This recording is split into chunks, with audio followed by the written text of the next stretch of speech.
right, today we're speaking with 3rd District Congressman Jeff Duncan. And Congressman, it's great to have you here today. We appreciate you coming to our studios. Thanks, Lee. One of the things we wanted to talk about today primarily is the whole situation about the Yucca Mountain nuclear waste repository, I guess is the way it's referred to. And you recently had a chance to go out there, but I thought if you could for a moment go over some of the background of what was the purpose of this and how it got started. So nuclear waste sits at 121 sites around the country, and that's non-defense waste. We also have defense waste sitting at Savannah River site, Hanford, Washington, Idaho Flats, Oak Ridge. So you've got two classifications of nuclear waste. That comes out of commercial reactors, such as we have at the Duke Energy site on Lake Keowee and the Oconee Nuclear Station, VC Sumner down on Lake Monticello here in South Carolina. So that's commercial non-defense waste. But you also have defense waste that comes out of the development of our nuclear weapons program. And this is waste that came out of the underground tanks that has held the waste since it was developed in the 1950s and 60s. That waste has been vitrified or turned to glass, and that's highly radioactive waste. We also have some plutonium that's come out of the non-proliferation agreements sitting at Savannah River site as well. So you've got defense waste and non-defense waste, about 4,500 metric tons of defense waste, I believe. Non-defense waste sits at 121 sites around the country.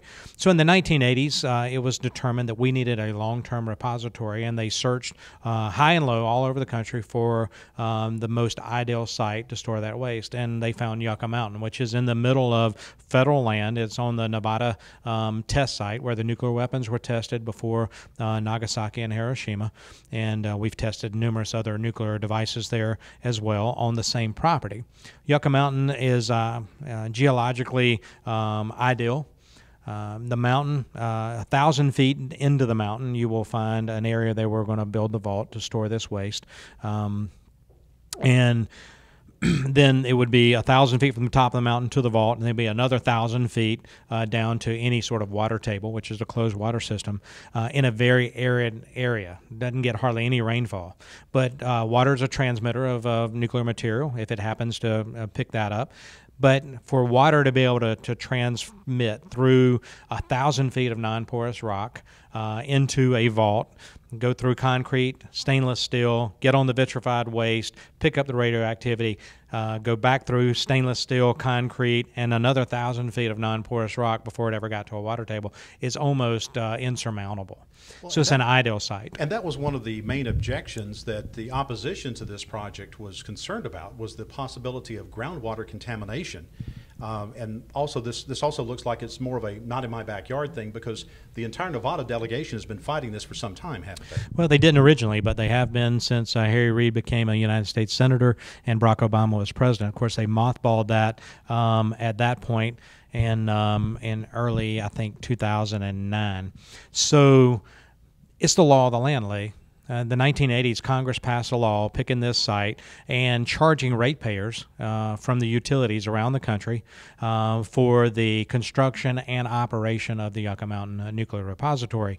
And in South Carolina, we have paid ratepayers, not taxpayers, but as part of your utility bill, have paid about $1.3 billion into that fund. With interest and other expenses, I just got some information this morning from the NEI that that's about $3 billion ultimately that South Carolina ratepayers have paid into this fund. That's just South Carolina.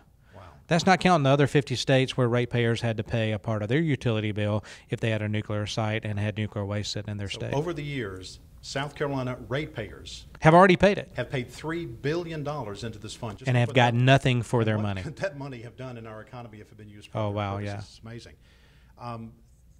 So what's the total cost so far that the federal government has spent on this project? Oh, it's in the hundreds of billions of dollars. And if you think about the going back to the research, trying to find the ideal site, locating that, the permitting process, the construction, and the tunnels. There's 5 miles worth of tunnels already constructed. The only thing that when Barack Obama pulled the funding away and mothballed the program, the next step was actually to build the vault itself where the nuclear waste, the tons would be stored. This is a national solution to a national problem because we do have nuclear waste at 121 sites that needs to go somewhere, and this site was chosen. Now, it's cost the taxpayers, but it's also cost ratepayers. And there is a difference because we're paying every month in our utility bill a portion of that, or have been, into the nuclear fund for operation and construction of Yucca Mountain. Now, I saw recently where there's been a vote in the House to begin at least looking at using this again and restoring this, because this initially went back to the Nuclear Waste Policy Act of 1982. In 1987, there was an amendment to select Yucca Mountain, and then it was approved in 2000, and then in 2011 is when I believe that the Obama administration mothballed the project. But a recent vote, it looked like there was almost bipartisan support for this, because I believe the vote was around 270 to 90 something. Yeah, I think it was higher than that. It was 342, I believe, on the positive side. So it is bipartisan, and that's really to start trying the effort to crank it back up. And the chairman of the Environment Subcommittee on Energy and Commerce Committee, John Shimkus from Illinois, has been a real leader on this. And I got on Energy and Commerce Committee in December, and he immediately saw me as an ally because I get it. I'm very familiar with the nuclear waste on the commercial and the defense side. Having visited Hanford, Savannah Riverside used to be in the district, and so working with him, trying to garner support, and we were able to get good support. 342 votes on that, I believe, was the number. So it is bipartisan. It is a political issue in Nevada, and Dean Heller, Senator Heller, is up for re-election this year, and hopefully after he wins re-election in November, he'll have a 6-year term. Hopefully he can back off some of his opposition, because this will bring jobs and an influx of money into the economy there in Nevada. Outside of Las Vegas, it's a lot of rural areas that could use an influx of economic activity. Now, what needs to be done to complete it? You said there's like 5 miles of tunnels underneath there, but the vault itself is not. The vault itself would have to, and the permitting for the number of metric tons probably needs to go up. When they originally developed this, they didn't realize how much non-defense waste we would end up with. I think it was permit, I don't know the number, I think 171 metric tons. They probably need to get that license or that permit increased a little bit because of the amount of anticipated waste that's there. But they haven't constructed the vault yet, so they can build the vault big enough to handle whatever they anticipate happening. Now, there's been some talk about interim storage, and that there would have to be possibly some interim storage areas while this is being built, if it does get built. Would that be good for South Carolina, in that some of our nuclear waste would be taken out of here? Yeah, we hope so. One political aspect is Texas really wants to be a long-term repository as well. They've got some caverns there that they think are ideal. Texas is a large state, a lot of territory there, so their delegation's vying to stop Yucca Mountain and bring all that waste to Texas, because they understand it's an economic engine as well. Down in New Mexico, there's an area called WIP, which is a nuclear repository in an old salt mine. It's not ideal for a long-term repository, I don't think, for highly radioactive waste, but the New Mexico delegation is arguing that they would like to be some of the, that's probably going to be some of the interim storage is at WIP in New Mexico, but ultimately a lot of this waste needs to go to Yucca Mountain. I say all commercial waste and all defense waste. We've got some real yucky stuff out there, not sitting at the reactors at Oconee Nuclear Station, but sitting in vitrified form in stainless steel containers at Hanford Nuclear Site, where the first nuclear material was ever produced, where the bombs for Hiroshima and Nagasaki were developed at the B reactor there. Savannah River Site. As they separate everything away from the plutonium that they make there, all that ends up into an underground tank. Single wall or double wall carbon steel tank, ultimately leaks, and they're trying to get all that waste out. Highly radioactive stuff.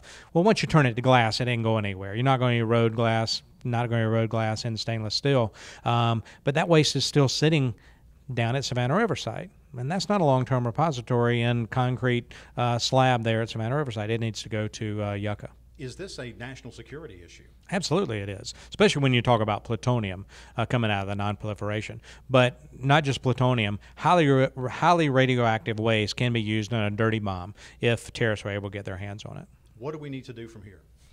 Well, we're going to continue working in Congress to try to get Yucca Mountain back on track. If President Obama and Harry Reid can take the funding away to mothball Yucca Mountain, we should be able to restore that funding and get it back on track. The Supremacy Clause in the Constitution actually gives the federal government the ability to go in there and do this regardless of what Nevada wants, because it is federal land and the United States government is supreme over the state. I hate to even talk in those terms, but the fact is that's how the court would probably rule if it was challenged, because it was the law of the land. The delegation and congressional delegations and Congress itself in 1982 picked this site and voted on it and decided this is going to be where we're going to store the nuclear waste for the nation.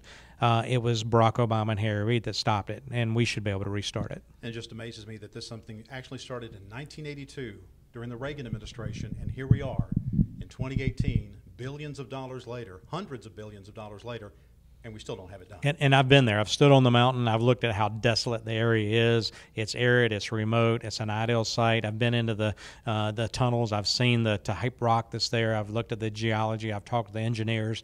And if we can't put it there, we can't put it anywhere in the country. And you're never going to probably get back to the point where there's enough political will to pick another site and invest that kind of money. Look, taxpayers and ratepayers have already invested this amount of money for an ideal location, so I think Yucca Mountain needs to get back on track.